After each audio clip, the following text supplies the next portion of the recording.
France-Nouvelle-Zélande en stop, première semaine. On est le 1er janvier et ça y est, c'est parti, on part en stop. Il neige, il fait froid. On part direction Cologne, on a 1h30 de route en tout et on part vers 11h30. Et 10 minutes plus tard, notre première voiture s'arrête, un jeune cuisinier militaire. Et on lui annonce qu'il est notre première voiture d'un long voyage en stop jusqu'en Nouvelle-Zélande. Et puis, à peine le temps d'écrire la ville suivante qu'une autre voiture s'arrête et voilà notre première frontière traversée.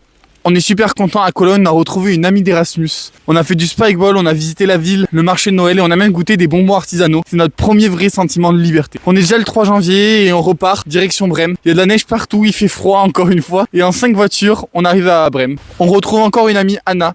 On en profite pour visiter Brême sous la neige. Il y a des enfants qui font de la luge, il y a même un skieur en ville. Et le soir, on a la chance d'assister à un concert gratuit. Le 5 janvier, c'est notre dernier jour à Brême. On en profite pour faire un peu de sport, on va courir sur la glace, on mange des crêpes et on fait de l'escalade. Le 6 janvier, on repart direction Hambourg. On a beaucoup galéré, on a fait 3 spots différents. On a passé 4 heures dans le froid sans avancer d'un pouce. On était un peu démotivés, mais on lâche rien et finalement, vers 16h50, il fait déjà nuit, mais une voiture s'arrête. On arrive à Hambourg un peu tard et on retrouve notre hot couchsurfing. La situation est assez lunaire, mais on vous explique ça dans la prochaine vidéo. N'hésitez pas à vous abonner, à plus, ciao.